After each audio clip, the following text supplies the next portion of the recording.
Miss হবে না আপনার পছন্দের টিভি শো। দেখুন জি5 অ্যাপে একদম ফ্রি।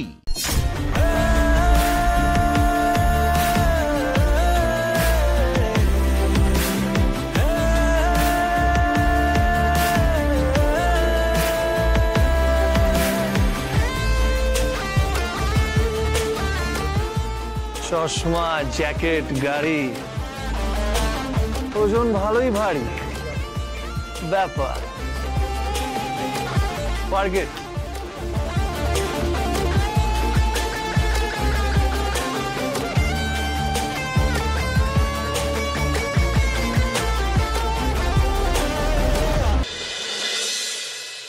আবার একটা যুদ্ধে যাচ্ছে তোমাদের মেয়ে। আশীর্বাদ করো।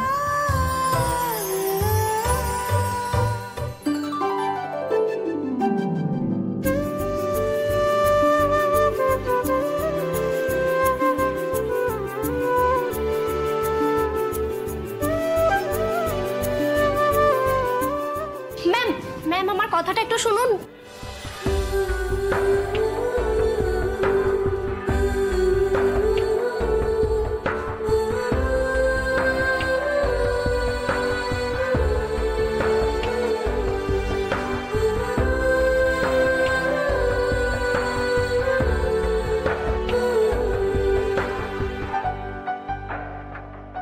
স্যার, এরকম একটা সিনেমা স্ক্রিনের মতো বড় টিভি আর তার সাথে ঘর ভরানো আওয়াজ, এই না হলে যুগলবন্দি।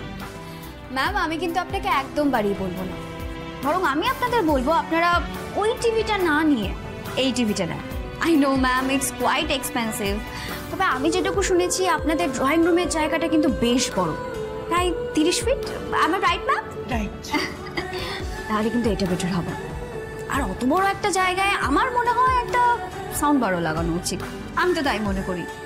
ম্যাম, আপনি টিভির সাথে সাউন্ড বার কিনলে 20% ডিসকাউন্ট পাচ্ছেন, মানে টিভিটার প্রাইস 1.5 লাখ আর সাউন্ড বারটা পাচ্ছেন 50,000 টাকায়, মানে টোটাল 2 লাখের উপরে 40,000 টাকা ছাড় পাচ্ছেন। এরকম ধামাকা অফারই তো আমরা চাইছিলাম। গান শুনতে আমার খুব ভালো লাগে। শোনো না, যদি সাউন্ড বারটা ডিসকাউন্টে দেয় তাহলে তুমি আজকে বড় টিভিটাই নাও। ঠিক আছে। Thank you ma'am. ম্যাম, আপনারা যান না, ভেতরে গিয়ে বসুন, চা না কফি কি খাবে সেটা বলে দেবেন। উর্মি, ওনাদের নিয়ে ভেতরে যা and get the billing done. Ma'am, আপনারা ভেতরে গিয়ে বসুন, আমি বিলটা পাঠিয়ে দিচ্ছি। আপনাদের এই ম্যানেজার ম্যাডামের কাছে পারলে আপনারা কিছু শিখুন, আর আমার সব বন্ধুদের বলবো আপনার কাছেই আসতে। Thank you sir. ভালো থেকো।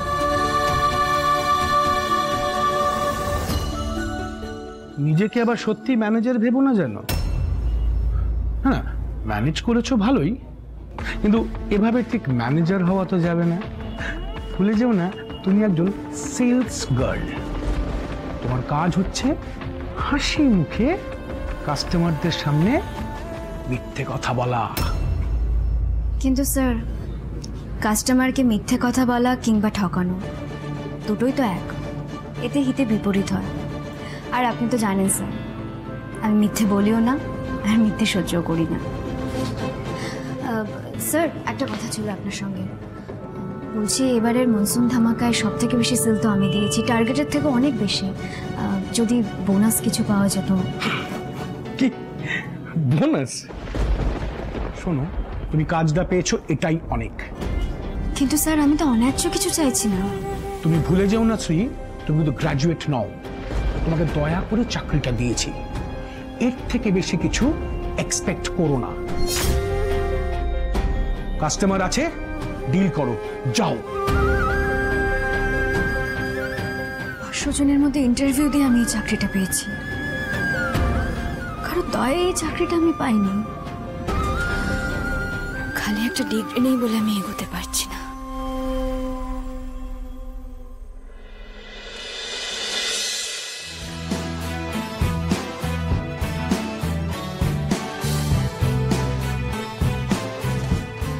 এরকম একটা জায়গা মাকে নিয়ে আসতে হবে। আমাকে এরকম একটা জায়গা দেখলে ওকে আমরা খুশ হয়ে যাবে। এটাই তো চাই ব্যাপার।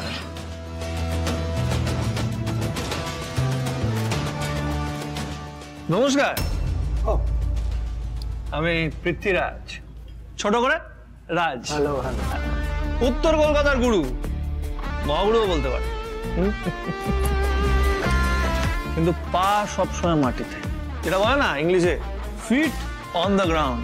আর এই গ্রাউন্ড লেভেলের এক্সপিরিয়েন্সই পা বে বুক ছুঁয়ে মাথায় একটার পর একটা আইডিয়ার বাল্ব জ্বালায়। আরে মাইন্ডের চিপে যে কত হাজার হাজার আইডিয়া আছে, মানে কি আর বলবো। আপনি একটা বলুন আর আমি শুট করব।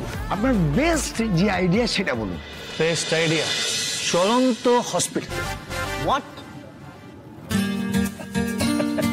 বুঝতে পারলেন না তাই তো? আরে চিন্তা করার কিছু নেই, আমি আপনাদের বুঝিয়ে বলছি। আজকাল এমন কোনো পরিবার নেই যেখানে অসুস্থ মানুষদের নিয়ে সমস্যা হয় না। সব জায়গায় ডক্টর নিয়ে একটা ক্রাইসিস। না আগে কি হতো? আগে পাড়ায় পাড়ায় ডাক্তার আঙ্কেলরা থাকতেন, ওরা বাড়ি বাড়ি গিয়ে ভিজিট দিত। কিন্তু এখন এমার্জেন্সিতে একটাও ডাক্তার পাওয়া যায় না। বয়স্ক মানুষ, গর্ভবতী মহিলারা হসপিটালে ঘন্টার পর ঘন্টা ওয়েট করছে। তাদের কত কষ্ট একটু বুঝুন, একটু ফিল করুন। আর আমি এই অসহায় মানুষদের জন্যই কিছু করতে চাই, বুঝেছেন? আরে মশাই, ঘরে বসে যদি খাওয়ার, জামা কাপড়, জুতো, ফার্নিচার সবকিছু পাওয়া যায়, তাহলে মেডিকেল ফেসিলিটি কেন পাওয়া যাবে না? বলুন বলুন। তাই আমি এমন একটা অ্যাপ বানাতে চাই যার মধ্যে অ্যাম্বুলেন্স, ডক্টর, নার্স, ওষুধের দোকান সব কিছু একটাই প্ল্যাটফর্মের মধ্যে থাকবে। কত লক্ষ লক্ষ মানুষের উপকার হবে। এই টাকা পয়সা নিয়ে সবসময় ভাববেন না। আরে টাকা পয়সা তো আসবে আর যাবে, কিন্তু মানুষের ভালোবাসার আশীর্বাদ যদি থাকে, তাহলে 4 ইটের গাঁথনিও একদিন প্রাসাদ হয়ে ওঠে।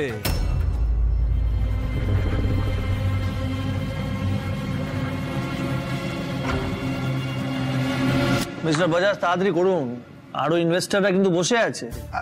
না মানে দেখুন মিস্টার রাজ, মানে উই আর ইমপ্রেসড। হ্যাঁ মানে আপনার আইডিয়াটা বেশ ভালো লেগেছে, আমরা ইনভেস্ট করতে রাজি। টোকেন মানি হিসেবে 2 লাখ টাকা ডিল। বাবা যে করে হোক আজকে 2000 টাকা জোগাড় করে এনে দে বাবা, খুব বিপদে পড়েছি। 2 লাখ?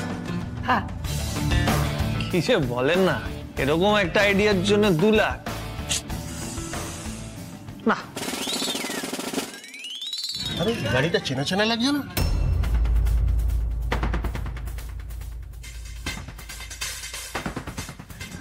আরে এটা তো আমাদের গাড়ি, আর সকালে তুমি গ্যারেজে পাঠিয়েছিলে না? এখানে কি করে? Excuse me. বলুন স্যার। এই গাড়িটা আসলে আমার। এই গাড়িটা এখানে কে এনেছে বলতে পারবেন? এক ভদ্রলোক কিছুক্ষণ আগে গাড়িটা রেখে ভেতরে গেছেন।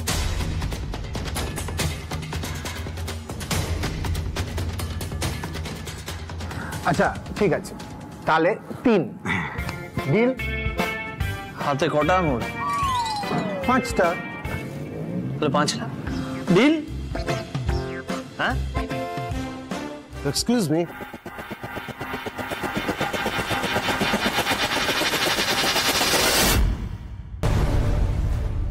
জি5 ডাউনলোড করুন আর সব এপিসোড দেখুন একদম ফ্রি।